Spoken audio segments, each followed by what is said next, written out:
Hi, I'm Dave from boyinaband.com, and welcome to day 6 of my 7-day song on dirty dubstep. Yesterday in day 5, I explained how to make some pads for filling out the track. Today will involve showing you the effects I'll be using, including how to make a nice little echoey sawtoothy sound, arranging the synths we've made into a finished song, and finally discussing the notes I've chosen and explaining the music theory behind them where appropriate. So, for part 1, let's discuss those effects.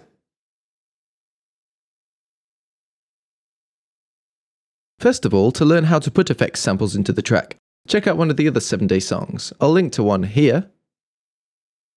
But basically, it involves using redrum, as I've done here, but you can also use Kong, to trigger the samples, using gate mode, here, where appropriate, to stop reverses dead. Linking the sounds into the mixer allows for some effects to be applied as well, such as delay on cymbals, which is a useful one. Anyway, for this track, I've used a lot of sweeps and reverses. They're absolutely everywhere in this style of music. Let's take a quick listen to what we've got.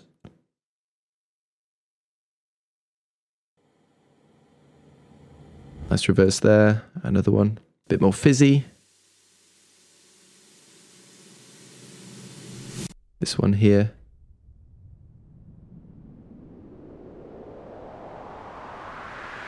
Bit more of a sweep kind of sound. The sweep here.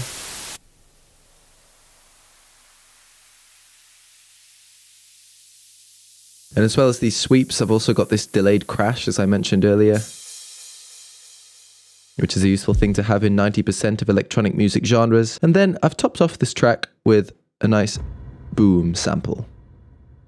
These samples are all from Prime Loop's Razor FX sample pack, which I use religiously. Well, I haven't done any child molestation with it, so maybe not that religiously. Anyway, link to that sample pack in the description. Well, this isn't going to be just me telling you to go to another video. I'll show you a nice little synth sound I made for this track. So, let's make a combinator.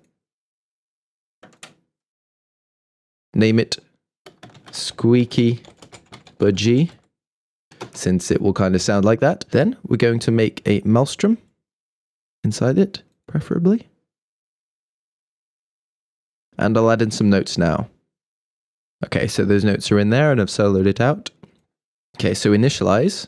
Right click, initialize patch. Okay, so we're going to turn oscillator A all the way up to male choir, and we're going to turn oscillator B up to sawtooth. Bring the motion on sawtooth up to about 3/4 of the way around, so it's a little more interesting to listen to. And let's move the index along a little bit.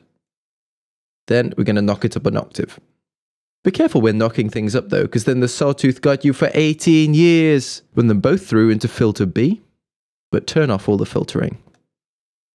Now to make this budgie squeak, if we take a listen to what we've got first. Now that doesn't sound very nice at all. So let's turn mod A to curve 2.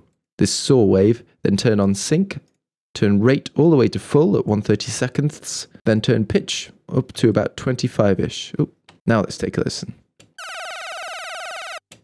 Now it's starting to sound more warbly, like a worried bird that has just been told that it will, for some reason, be squeaking in the near future. Next, turn mod B here onto sync mode, leaving the sine wave there, and turn the rate all the way up to 1/16. Let's move that motion up to about 20-ish, and the same with the volume as well. And this is just going to make a wobbling in the tone and volume that sounds kind of like a high-pitched squeaky tweeting. Kind of how I imagine Sarah Palin would sound if her internet presence was a synth patch. Take a listen. Cool. But it's a bit dry at the moment, so we're going to right-click and create a DDL1 digital delay line. Turn the feedback all the way up to about 5/8, steps to 4, and dry wet we're going to take just below 1/2. So it's a nice and prominent delay. So have a listen to that. Okay, let's bring that dry wet down a little bit more. And lastly, we're going to chuck on RV7000 advanced reverb and initialize it. Just for a quick whole reverb. Let's bring that dry wet down to about 1/4 and get rid of all the high frequency damping so it's bright but not too drenched in reverberation. Now take a listen.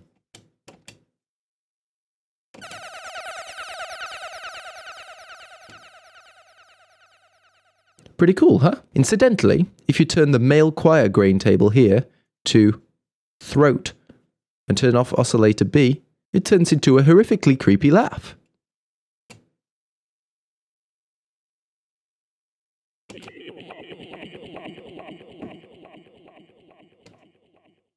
Because that's a useful sound to have in your arsenal. Well, that's all the synthesis complete for this 7-day song. Join me in part 2 where I'll be discussing the arrangement of this type of dubstep.